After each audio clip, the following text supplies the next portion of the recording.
Hello friends, and welcome to tonight's edition of Bedtime Stories for Grown-Ups. It is time to unwind. Find a place where you can relax. Once you have settled into that place, close your eyes and take a deep breath. You have completed your day. There is nothing left for you to do but listen to these stories and get some rejuvenating rest. And so, let's begin these stories. The Strike at Putney. The church at Putney was one that gladdened the hearts of all the ministers in the presbytery whenever they thought about it. It was a satisfactory church. While other churches here and there were continually giving trouble in one way or another, the Putneyites were never guilty of brewing up internal or presbyterial strife. The Exeter church people were always quarreling amongst themselves and carrying their quarrels to the courts of the church.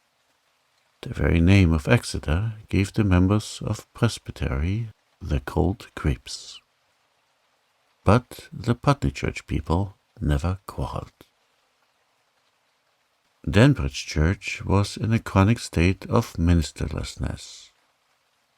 No minister ever stayed in Danbridge longer than he could help. The people were too critical, and they were also noted heresy hunters. Good ministers fought shy of Danbridge, and poor ones met with a chill welcome. The harassed presbytery, worn out with supplying, were disposed to think that the millennium would come if ever the Danbridgians got a minister whom they liked. At Putney they had had the same minister for 15 years, and hoped and expected to have him for 15 more. They looked with horror-stricken eyes on Danbridge theological cockatories. Bloom Valley Church was over head and heels in debt, and had no visible prospect of ever getting out. The moderator said under his breath that they did overmuch praying and too little hoeing. He did not believe in faith without works. Tarrytown Road kept its head above water, but never had a cent to spare for missions or the schemes of the church. In bright and shining contradistinction to these, the Putney Church had always paid its way and gave liberally to all departments of church work. If other springs of supply ran dry, the Putneyites enthusiastically got up a tea or a social, and so raised the money. Naturally, the heft of this work fell on the women, but they did not mind. In very truth, they enjoyed it. The Putney women had the reputation of being great church workers, and they plumed themselves on it, putting on airs at conventions among the less energetic women of the other churches. They were especially strong on societies. There was the Church Aid Society, the Girls' Flower Band, and the Sewing Circle. There was a mission band and a helping hand among the children. And finally, there was the Women's Foreign Mission Auxiliary, out of which the whole trouble grew, which convulsed the church at Putney for a brief time, and furnished a standing joke in presbyterial circles for years afterwards. To this day, ministers and elders tell the story of the Putney Church strike, with sparkling eyes and subdued chuckles. It never grows old or stale. But the Putney elders are an exception. They never laugh at it. They never refer to it. It is not in the wicked, unregenerate heart of man to make a jest of his own bitter defeat. It was in June that the secretary of the Putney WFM Auxiliary wrote to a noted returned missionary who was touring the country, asking her to give an address on mission work before their society. Mrs. Cotterell wrote back saying that her brief time was so taken up already that she found it hard to make any further engagements, but she could not refuse the Putney people, who were so well and favorably known in mission circles for their perennial interest and liberality. So, although she could not come on the date requested, she would, if acceptable, come the following Sunday. This suited the Putney Auxiliary very well. On the Sunday referred to, there was to be no evening service in the church owing to Mr. Sinclair's absence. They therefore appointed the missionary meeting for that night, and made arrangements to hold it in the church itself, as the classroom was too small for the expected audience. Then the thunderbolt descended on the WFMA of Putney from a clear sky. The elders of the church rose up to a man and declared that no woman should occupy the pulpit of the Putney church.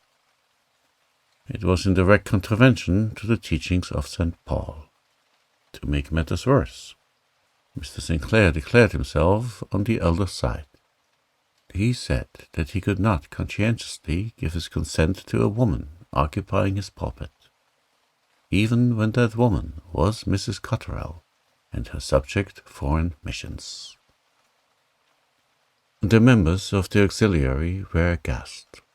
They called a meeting extraordinary in the classroom, and, discarding all forms and ceremonies in their wrath, talked their indignation out.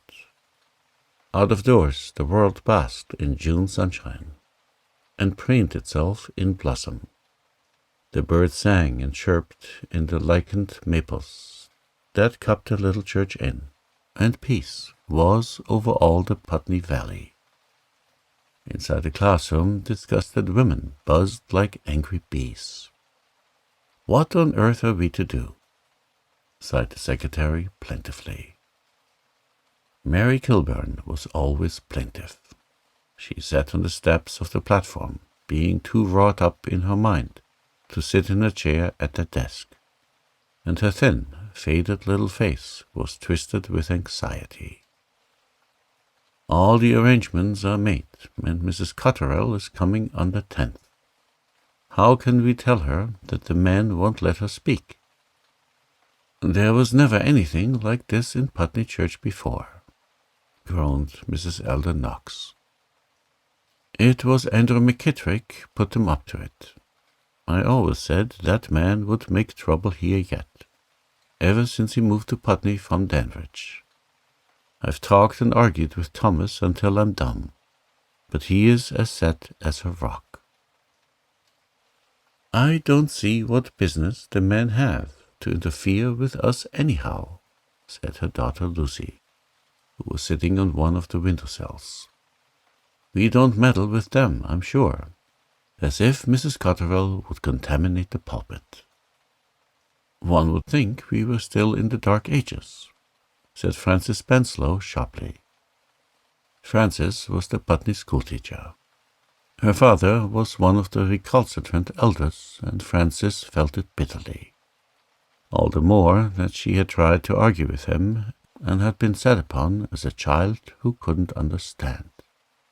I'm more surprised at Mr. Sinclair than at the elders, said Mrs. Abner Keach, fanning herself vigorously. Elders are the subject to queer spells periodically. They think they assert their authority that way. But Mr. Sinclair has always seemed so liberal and broad-minded. You never can tell what crotchet an old bachelor will take into his head, said Alethea Gregg bitingly. The others nodded agreement. Mr. Sinclair's inveterate celibacy was a standing grievance with the Putney women. If he had a wife who could be our president, this would never have happened. I warned you, said Mrs. Kin sagely. But what are we going to do, ladies? Said Mrs. Robbins, briskly. Mrs. Robbins was the president. She was a big, bustling woman, with clear blue eyes and crisp, incisive ways. Hitherto she had held her peace. They must talk themselves out before they can get down to business, she had reflected sagely. But she thought the time had now come to speak. You know, she went on, we can talk and rage against the men all day if we like. They are not trying to prevent us. But that will do no good. Here's Mrs. Cotterell invited, and all the neighboring auxiliaries notified, and the men won't let us have the church. The point is, how are we going to get out of the scrape? A helpless silence descended upon the classroom. The eyes of every woman present turned to Myra Wilson. Everyone could talk, but when it came to action, they had a fashion of turning to Myra. She had a reputation for cleverness and originality. She never talked much. So far today, she had not said a word. She was sitting on the sill of the window across from Lucy Knox. She swung her hat on her knee, and loose, moist rings of dark hair curled around her dark, alert face. There was a sparkle in her grey eyes that boded ill to the men who were peaceably pursuing their avocations, rashly indifferent to what the women might be saying in the maple-shaded classroom. "Have you any suggestion to make, Miss Wilson?" said Mrs. Robbins, with a return to her official voice and manner. Myra put a long, slender index finger to her chin. "I think," she said decidedly, "that we must strike." When Elder Knox went in to tea that evening, he glanced somewhat apprehensively at his wife. They had had an altercation before she went to the meeting, and he supposed she had talked herself into another rage while there. But Mrs. Knox was placid and smiling. She had made his favorite soda biscuits for him, and inquired amiably after the progress in hoeing turnips in the southeast meadow. She made, however, no reference to the auxiliary meeting, and when the biscuits and the maple syrup and 2 cups of matchless tea had nerved the elder up, his curiosity got the better of his prudence. For even elders are human, and curiosity knows no gender. And he asked what they had done at the meeting. "We poor men have been shacking in our shoes," he said facetiously. "Were you?" Mrs. Knox's voice was calm and faintly amused. "Well, you didn't need to. We talked the matter over very quietly, and came to the conclusion that the session knew best, and that women hadn't any right to interfere in church business at all." Lucy Knox turned her head away to hide a smile. The elder beamed. He was a peace-loving man, and disliked ructions of any sort, and domestic ones in particular. Since the decision of the session, Mrs. Knox had made his life a burden to him. He did not understand her sudden change of base, but he accepted it very thankfully. "That's right," he said heartily. "I'm glad to hear you coming out so sensible, Maria. I was afraid you'd work yourself up at that meeting, and let Myra Wilson or Alethea Craig put you up to some foolishness or other. Well, I guess I'll jog down to the corner this evening and order that barrel of pastry flour you want." "Oh, you needn't," said Mrs. Knox indifferently. "We won't be needing it now." "Not needing it? But I thought you said you had to have some to bake for the social, week after next." "There isn't going to be any social." "Not any social?" Elder Knox stared perplexedly at his wife. A month previously, the Putney church had been recarpeted, and they still owed $50 for it. This, the women declared, they would speedily pay off by a big cake and ice cream social in the hall. Mrs. Knox had been one of the foremost promoters of the enterprise. "Not any social?" repeated the elder again. "Then how is the money for the carpet to be got?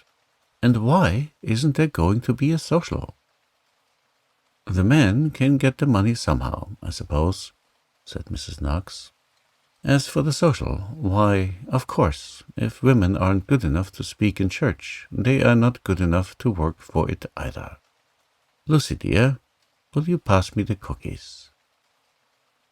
Lucy, dear, passed the cookies, and then rose abruptly and left the table.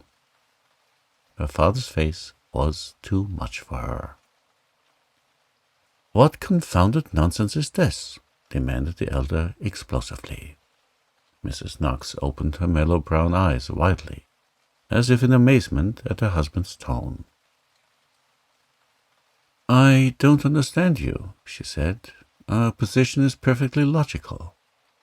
She had borrowed that phrase from Myra Wilson, and it floored the elder. He got up, seized his hat, and strode from the room. That night, at Jacob Harrison's store at the corner, the Putney men talked over the new development. The social was certainly off, for a time anyway. "Best let 'em alone, I say," said Harrison. "They're mad at us now, and doing this to pay us out. But they'll cool down later on, and we'll have the social all right." "But if they don't," said Andrew McKittrick gloomily, "who's going to pay for that carpet?" This was an unpleasant question. The others shirked it. "I was always opposed to this action of the session," said Alec Craig. "It wouldn't have hurt to have let the women speak. 'Tisn't as if it was a regular sermon." "The session knew best," said Andrew sharply. "And the minister, you're not going to set your opinion up against his, are you, Craig?" "Didn't know they taught such reverence for ministers in Danbridge," retorted Craig with a laugh. "Best let him alone, as Harrison says," said Abner Keach. "Don't see what else we can do," said John Wilson shortly. On Sunday morning, the men were conscious of a bare, deserted appearance in the church. Mr. Sinclair perceived it himself. After some inward wondering, he concluded that it was because there were no flowers anywhere. The table before the pulpit was bare. On the organ, a vase held a sorry, faded bouquet left over from the previous week. The floor was unswept. Dust lay thickly on the pulpit Bible, the choir chairs, and the pew backs. "This church looks disgraceful," said John Robbins in an angry undertone to his daughter Polly, who was president of the flower band.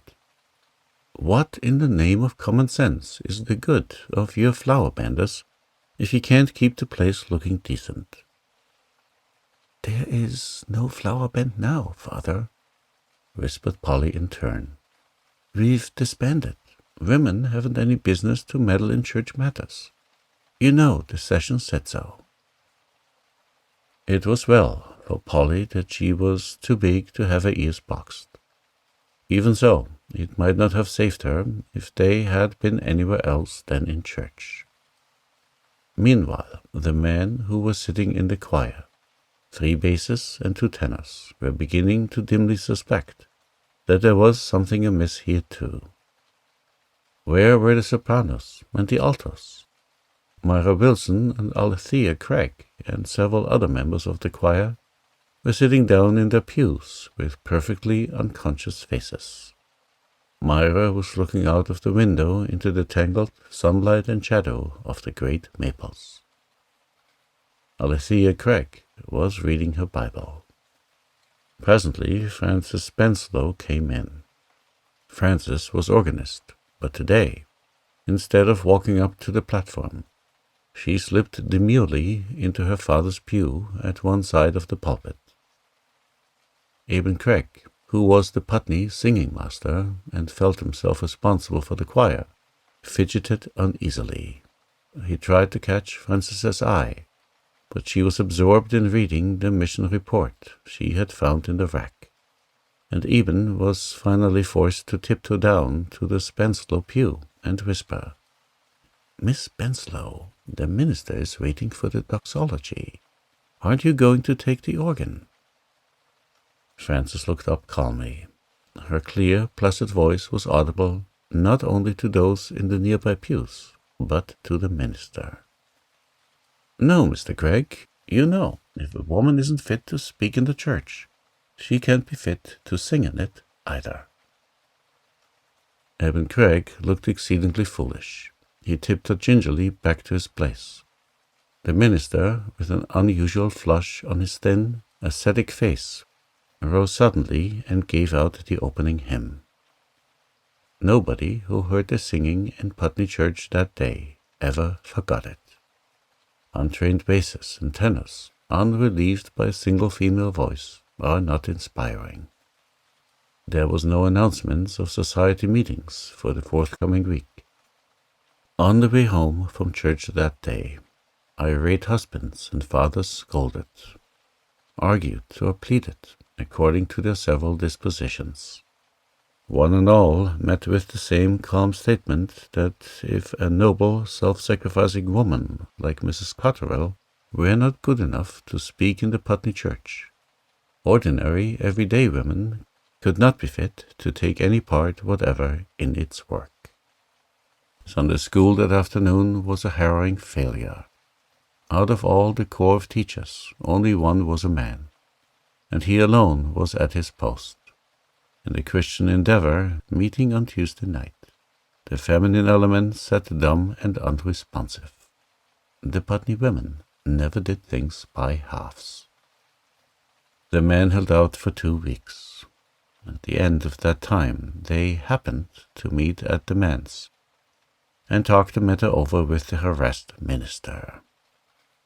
Elder Knox said gloomily, "It's this way. Nothing can move them women. I know, for I've tried. My authority has been set at naught in my own household, and I'm laughed at if I show my face in any of the other settlements." The Sunday school superintendent said the Sunday school was going to rack and ruin. Also the Christian Endeavor. The condition of the church for dust was something scandalous, and strangers were making a mockery of the singing, and the carpet had to be paid for. He supposed they would have to let the women have their own way. The next Sunday evening, after service, Mr. Sinclair arose hesitatingly. His face was flushed, and Alethea Craig always declared that he looked just plain everyday cross. He announced briefly that the session, after due deliberation, had concluded, that Mrs. Cotterell might occupy the pulpit on the evening appointed for her address. The women all over the church smiled broadly. Frances Spenslow got up and went to the organ stool. The singing in the last hymn was good and hearty. Going down the steps after dismissal, Mrs. Elder Knox caught the secretary of the church aide by the arm. "I guess," she whispered anxiously, "you'd better call a special meeting of the aides at my house tomorrow afternoon. If we're to get that social over before haying begins, we've got to do some smart scurrying." The strike in the Putney Church was over. The Old Fellow's Letter. Ruggles and I were down on the Old Fellow. It doesn't matter why, and, since in a story of this kind, we must tell the truth no matter what happens, or else where is the use of writing a story at all? I have to confess that we had deserved all we got, and that the old fellow did no more than his duty by us.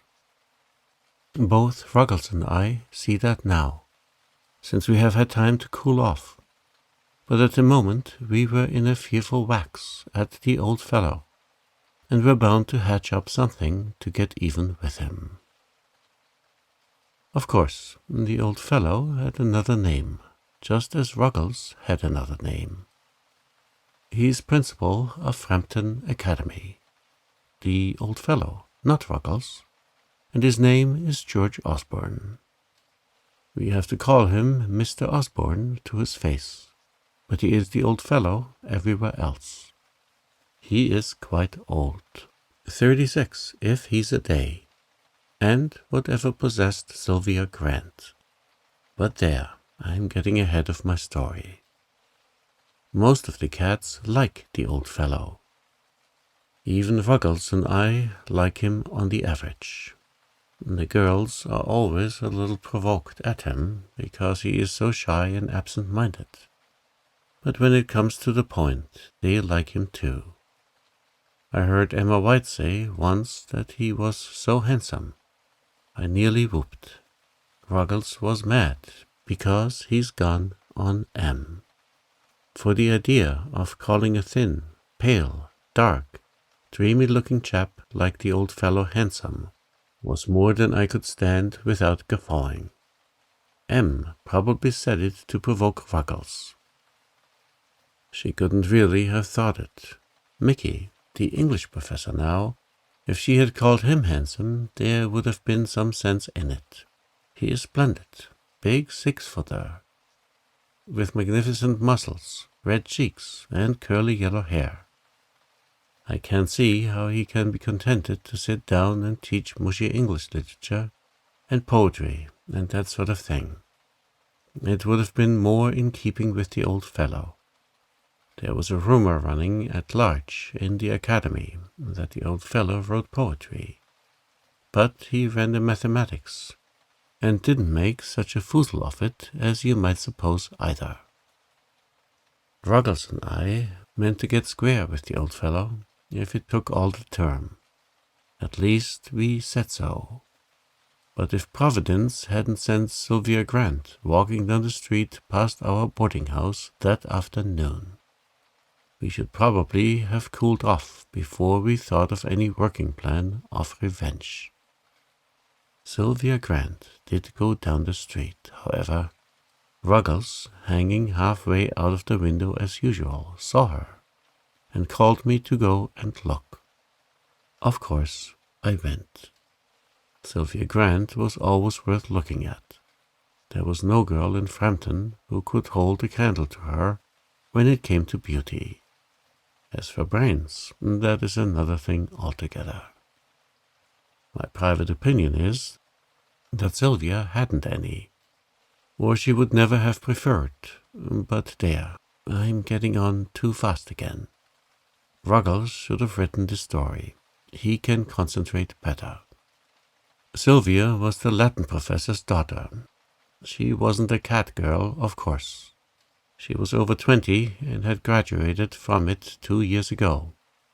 But she was in all the social things that went on in the academy. And all the unmarried professors, except the old fellow, were in love with her. Mickey had it the worst, and we had all made up our minds that Sylvia would marry Mickey. He was so handsome. We didn't see how she could help it. I tell you, they made a dandy-looking couple when they were together. Well, as I said before, I toddled to the window to have a look at the fair Sylvia. She was all touched out, in some new fall duds, and I guess she'd come out to show them off. They were brownish, kind of, and she'd a spanking hat on with feathers and things in it. Her hair was shining under it, all purply black, and she looked sweet enough to eat. Then she saw Ruggles and me, and she waved her hand and laughed, and her big blackish blue eyes sparkled. But she hadn't been laughing before, or sparkling either. I thought she looked kind of glum, and I wondered if she and Mickey had had a falling out. I rather suspected it, for at the senior prom 3 nights before, she had hardly looked at Mickey, but had sat in a corner and talked to the old fellow. He didn't do much talking, he was too shy, and he looked mighty uncomfortable. I thought it kind of mean of Sylvia to torment him so, when she knew he hated to have to talk to girls. But when I saw Mickey scowling at the corner, I knew she was doing it to make him jealous. Girls won't stick at anything when they want to provoke a chap. I know it to my cost, for a guinea price. But that has nothing to do with this story.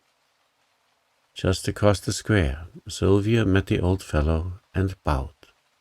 He lifted his hat and passed on, but after a few steps he turned and looked back. He caught Sylvia doing the same thing, so he wheeled and came on, looking mighty foolish. As he passed beneath our window, Ruggles chuckled fiendishly. "I've thought of something, Polly," he said. "My name is Paul. Bet you it will make the old fellow squirm. Let's write a letter to Sylvia Grant, a love letter, and sign the old fellow's name to it.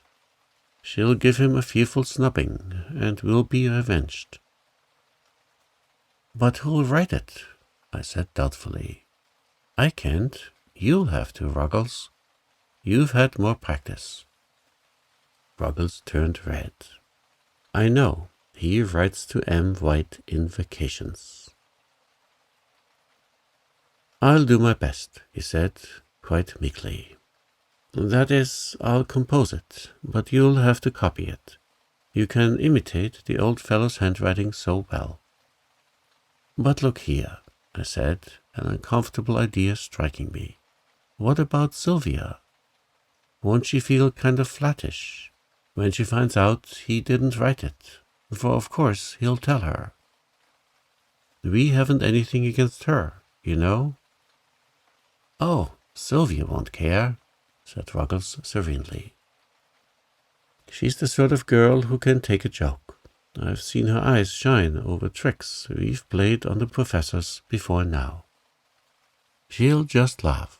Besides, she doesn't like the old fellow a bit. I know from the way she acts with him. She's always so cool and stiff when he's about. Not a bit like she is with the other professors."